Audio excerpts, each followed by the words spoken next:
Hello guys, what's up? It's me again, Alicia nyo, at nagbabalik ulit para sa ating panibagong video. So mga minamahal, breaking news! Kakapasok lamang po na balita. O tingnan ninyo! Pagag! Naku po! Naku po! Nakita nyo naman dati yung mukha ni Jason sa, no? Nung meron siyang picture na mayroong poster sa kanyang dibdib. Diba ganyan yung picture ni Jason sa noon? Nako, malapit na din ulit mangyari yan, mga minamahal. So, bakit? O, eto, kakapasok pa lamang po na balita. PNP, CIDG Chief to file cyber libel case versus Jay Sonsa.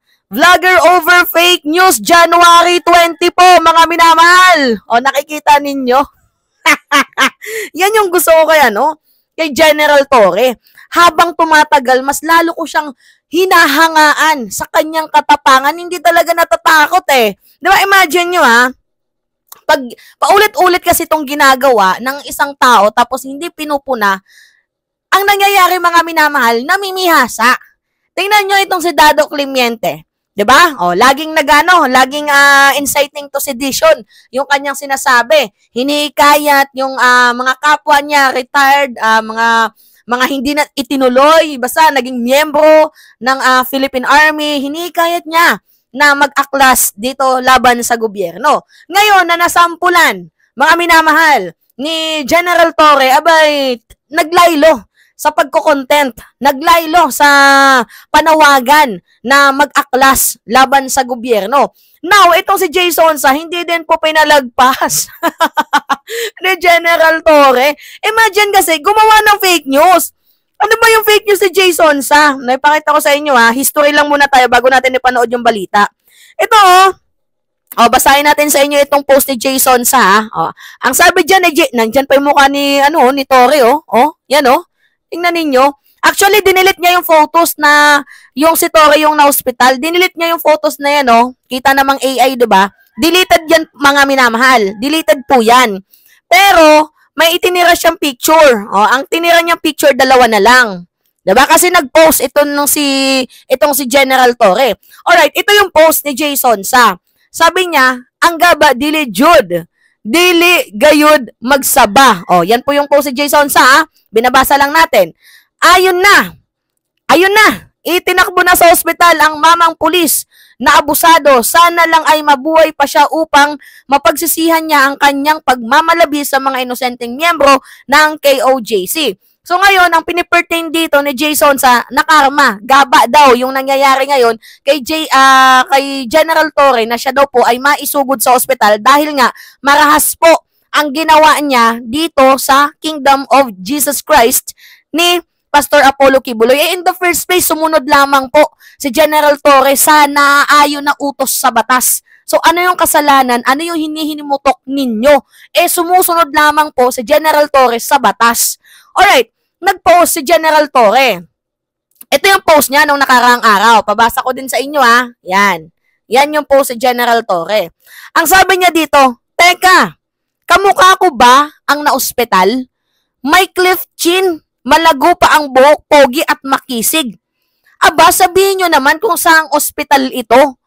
Susunod ako at magpapakonfine agad. Kasi yung po si Jason sa, if titingnan ninyo, hindi naman po detalyado Pawang fake news lang talaga, character assassination dito kay General Torre. Nag-post na hospital pero hindi man lang i-declare kung saang hospital na ospital itong si General Torre. So, pawang fake news lang talaga. Naninira lamang po itong si Jason sa. Ngunit ang sabi naman dito ni Nicolas Torre, kidding aside, hindi ako na ospital at wala daw po siyang sakit.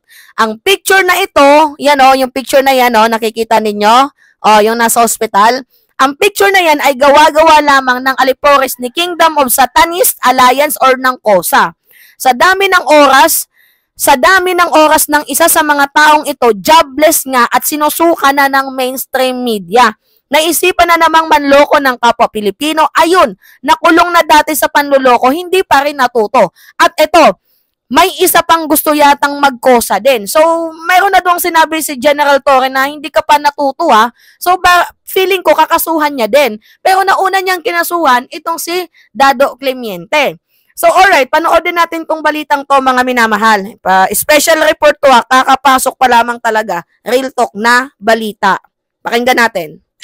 At sa ibang balita, nakatakdang magsampa ng panibagong reklamo si PNP CIDG Director, Police Brigadier General Nicolas Torre III laban sa mga broadcaster at vlogger na nagpapakalat ng malaking impormasyon ukol sa kanya. Nagbabalita at nagseserbisyo si Marlene Padiernos. Marlene. Jeff, magkasampa muli ng panibagong kaso si PNP CIDG Director, Police Brigadier General Nicolas Torre III laban sa mga individual na nagpapakarat ng maling impormasyon laban sa kanya. Tapos interview sa Campo Crame, tahasang binanggit ni Torre na sasampahan niya ng kasong cyber libel ang dating broadcaster si Jay Sonsa at isa pang vlogger nang dahil sa pagkapakarat niya ng mga maling impormasyon tungkol sa kanya.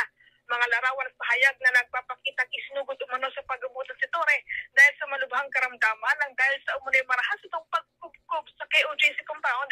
Ang mga tinutukoy ng general na mga ebidensya nagpapatunay na ipinapakalat ng fake news ng mga ito laban sa kanya.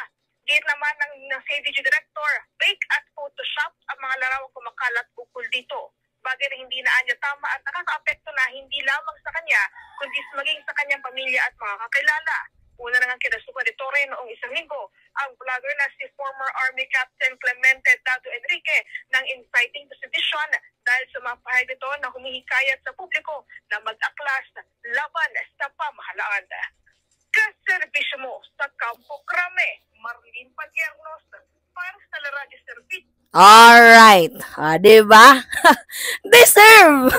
100% deserve!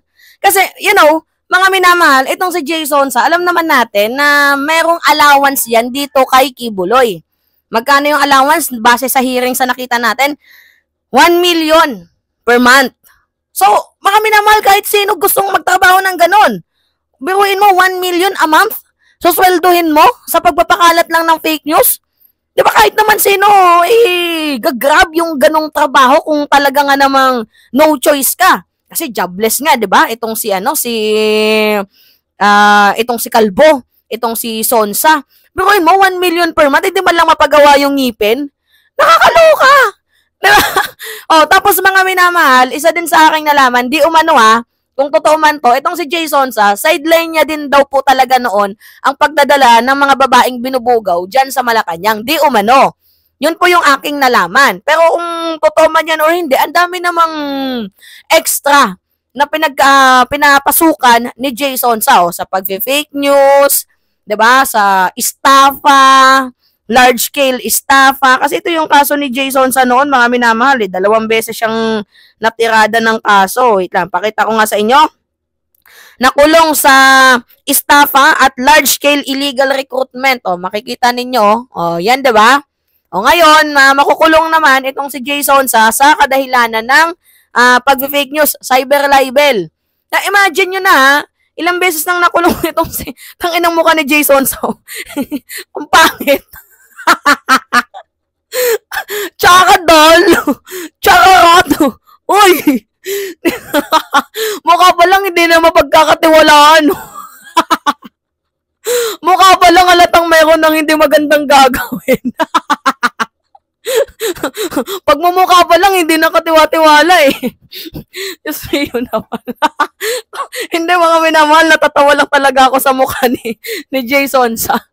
Mukha pa lang, hindi nakatiwa-tiwala. Yan yung mukha na makikita mo na walang matinong gagawin.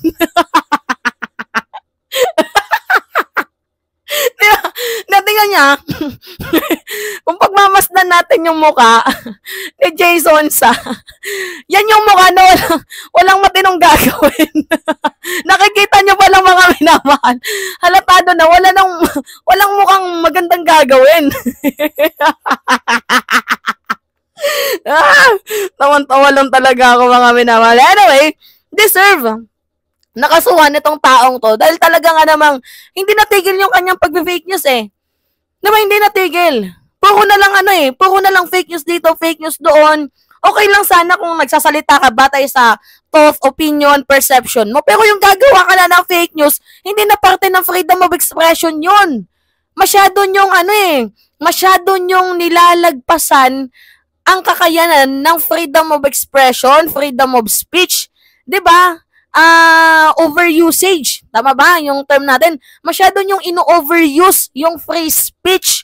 Walang problema kung sige, maghimuto ka sa gobyerno, pero batay lamang sa nakasaad sa ating konstitusyon. Kunyari, nasa demokrasya tayo, pwede kang pumuna, pero wag kang mambintang. Pwede kang pumuna, pero wag kang mag-akusa. 'Di ba? Mga minamahal, batay lang tayo sa facts. Imagine, ngayon, tingnan natin kung ano yung mangyayari dito kay kay Jason. Sino no? Dito tapang talaga ni Tore, no? Tore, idol kita. Sana all. Matapang. Anyway, mga minamahal, yun lamang po. It's me again, Alicia nyo, at nagbabalik ulit para sa ating panibagong video. Maraming salamat, mga minamahal.